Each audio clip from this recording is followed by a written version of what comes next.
नमस्कार, मी लक्ष्मीकांत रुईकर.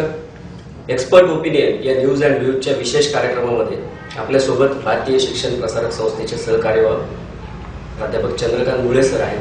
मुळे सरांना या ठिकाणी आमंत्रित करण्याचं एक विशेष कारण म्हणजे आज भारताचे माजी राष्ट्रपती डॉक्टर सर्वपल्ली राधाकृष्णन यांची जयंती आहे, शिक्षक दिन आहे. आपण शिक्षण क्षेत्रामधील एका तज्ज्ञ व्यक्तीशी त्यांचं एक्सपर्ट ओपिनियन जाणून घेणार आहोत. सर, आपलं स्वागत. सर, सगळ्यात पहिला एक प्रश्न असा आहे की गेल्या 1.5-2 वर्षाचा जर का आपण अंदाज घेतला, इतिहास जर का बघितला, तर ऑनलाईन शिक्षण कोरोनामुळे घेण्याची वेळ विद्यार्थ्यांवर आलेली. पण खरंच हे ऑनलाईन शिक्षण आणि ऑफलाईन शिक्षण याच्यामध्ये किती फरक तुम्हाला जाणवला गेल्या 1.5-2 वर्षात, आणि हे किती टिकू शकतं? काय मत आहे तुमचं? ऑनलाईन शिक्षण हे जर पाहिलं तर खरं पाहिलं तर संपूर्ण विद्यार्थ्याला देता येत नाही. बस आपल्या भारतासारख्या गरीब देशामध्ये बऱ्याच मुलांकडं म्हणजे एकच वर्गाचा विचार केला तर 40-45% 50% मुलांकडे अँड्रॉइड मोबाईल नसतात. त्याच्यामुळे ऑनलाईन शिक्षणापासून ते मुलं दूर राहतात. राहिले 40-50% विद्यार्थी जे असतात त्यांना पण आपल्याला जे शिकवलं जातं आभासी पद्धतीने, जे पद्धतीने आपण म्हणतो ते त्यांना बरोबर आकलन होत नाही आणि त्यांना अनेक अडचणी असतात, ज्या म्हणजे आपण वर्गात शिकवताना ज्या आपल्याला ज्या पद्धतीने मांडता येतं त्या पद्धतीने ऑनलाईन शिकवण्यामध्ये पण आपल्याला मांडता येतं. सर, पण आजच्या परिस्थितीत याला पर्याय दुसरा काही आहे का? आजच्या परिस्थितीत सध्या तरी पर्याय नाही, पण आमच्या संस्थेने एक उपक्रम आता सुरू केला आहे 1-1.5 महिन्यापासून. किंवा ज्या ठिकाणी म्हणजे 10-10, 5-5 विद्यार्थी असतील अशा ठिकाणी आमचे इथले शिक्षक स्वतः जातात तिथं आणि 5-5, 10-10 विद्यार्थ्याला ते ग्रुप करून 3-4 शिक्षक शिकवतात. तुमच्या संस्थेने जो पुढाकार घेतला तो सरकार म्हणून सरकारी पातळीवर, म्हणजे सरकारी शाळांची अवस्था जर का बघितली, जिल्हा परिषद शाळा असतील, महापालिकेच्या शाळा असतील, नगरपालिकेच्या असतील किंवा खाजगी अनुदानित विना अनुदानित शाळांच्या, त्यांच्या ज्या समस्या आहेत तर त्या पाहता हे ऑनलाईन शिक्षण किंवा थेट विद्यार्थ्याच्या दारापर्यंत जाऊन शिक्षण देणं हे आजच्या परिस्थितीत कितपत सहज आहे, ते शक्य आहे? सर्वांना ते शक्य नाही, पण हे उपक्रम म्हणून आपण तो केलेला आहे. तसं ते सगळ्यांना शक्य नाही. जिल्हा परिषदच्या शाळेंना तर शक्यच नाही. आमच्या संस्थेने फक्त संस्था म्हणून तो उपक्रम केला आहे. पण असं जर समजा सगळ्यांनी केलं तर आता समजा आपल्याला अजूनही परिस्थिती लक्षात येत नाही, किंवा ही परिस्थिती, कोविडची परिस्थिती किती दिवस चालत.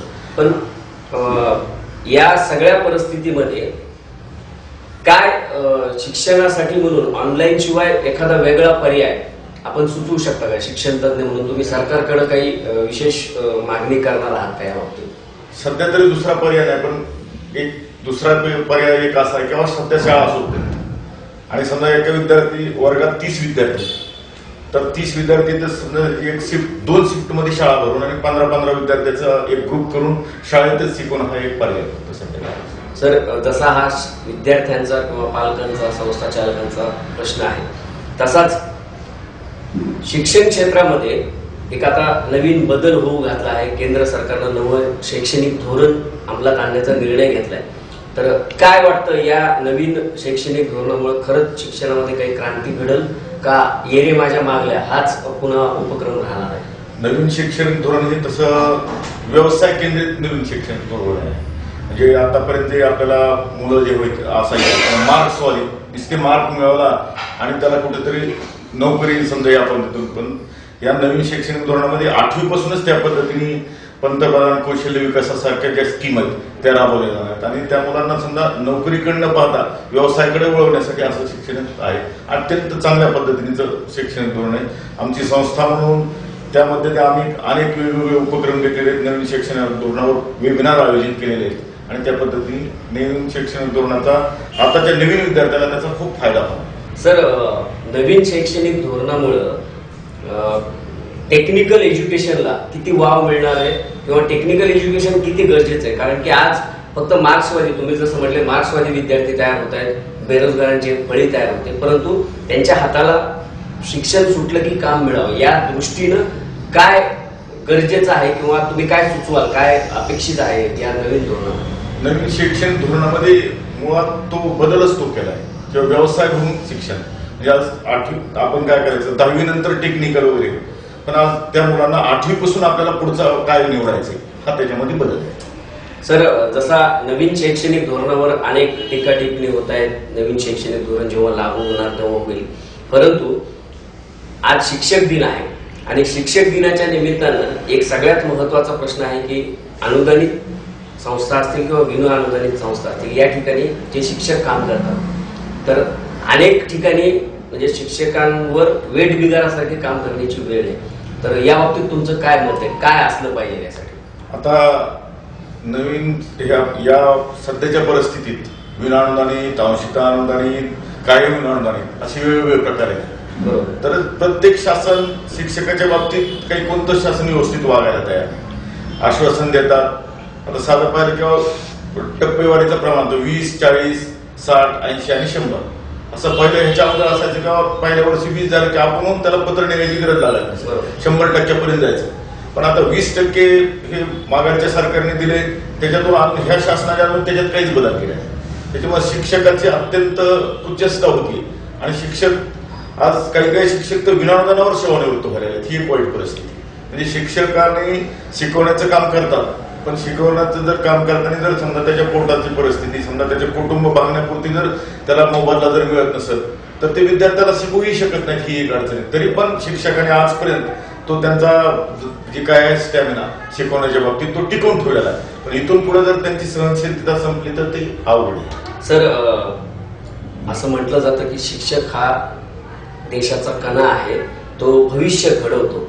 मात्र शिक्षणाच्या बाबतीत केंद्र सरकार असेल किंवा राज्य सरकार असेल यांच्या अर्थसंकल्पावर जर का नजर टाकली तर त्यामध्ये फार अर्थसंकल्पामध्ये निधी शिक्षणासाठी म्हणून दिला जातो असं दिसत नाही.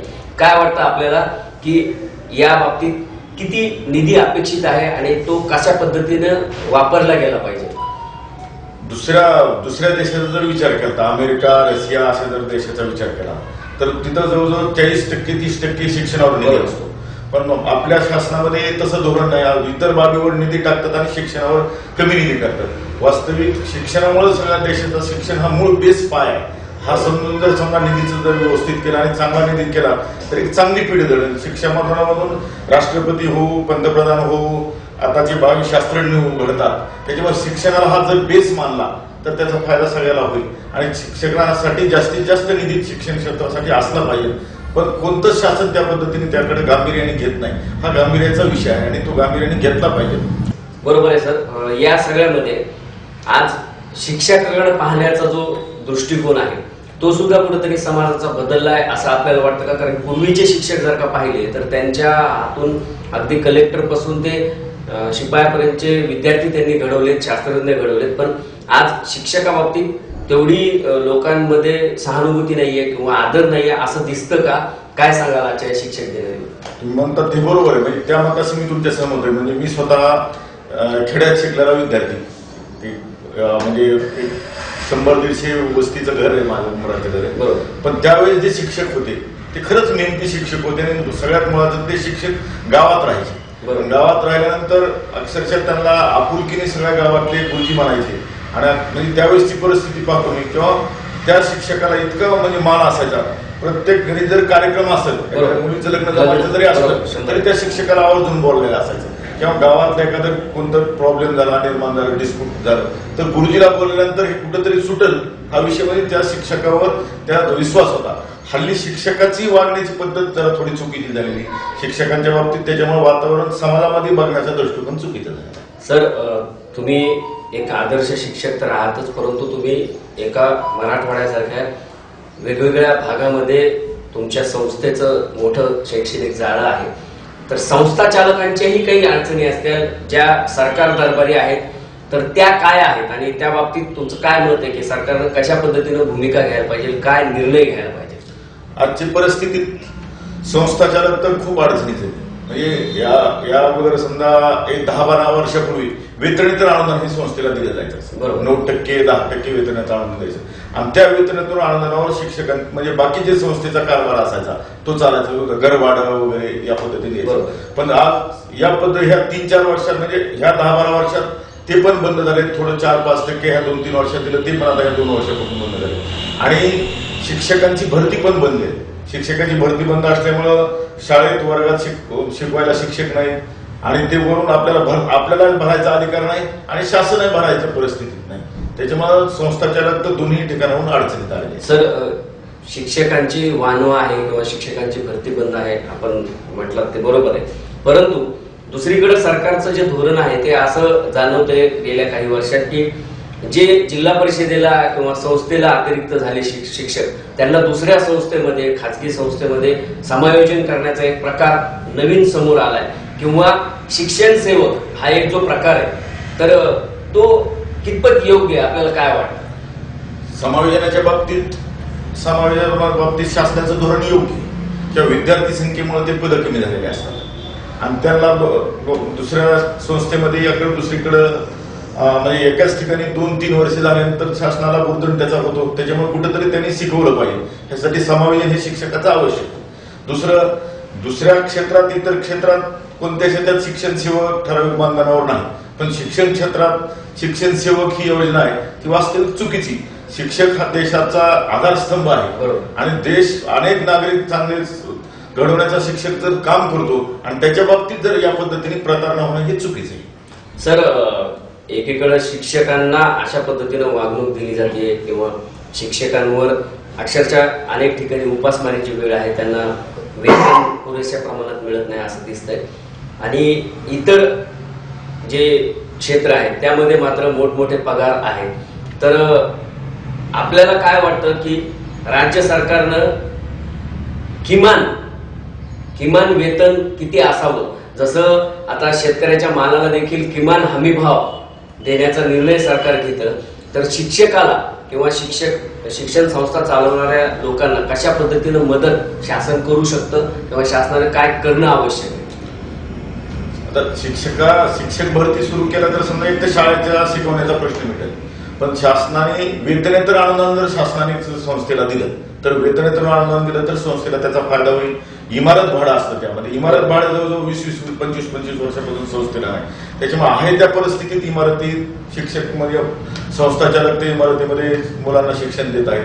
वास्तविक त्या इमारती 50-50 वर्षाच्या झालेल्या आहेत, त्या पण दुरुस्तीसाठी आलेल्या आहेत, पण शासन कोणत्याच गोष्टीकडे सध्या दुर्लक्ष करत आहे. एकंदरच म्हणजे शासनाची भूमिका ही आई जीव घालीन बाप भीक मागू देणं अशा परिस्थितीची दिसून येते.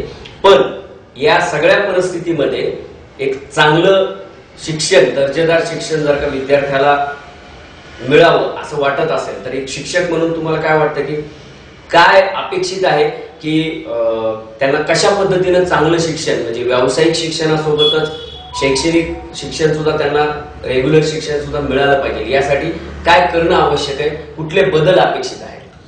व्यावसायिक शिक्षणाबद्दल म्हणजे नवीन शिक्षण धोरणामध्ये ज्या पद्धतीने 8वी पासून टेक्निकल वगैरे विषय जे आले त्या पद्धतीने त्याचं जर चांगल्या पद्धतीने इम्प्लिमेंटेशन झालं तर हे इथून पुढच्या विद्यार्थ्याला भविष्यात त्याच्यात अडचणी येणार.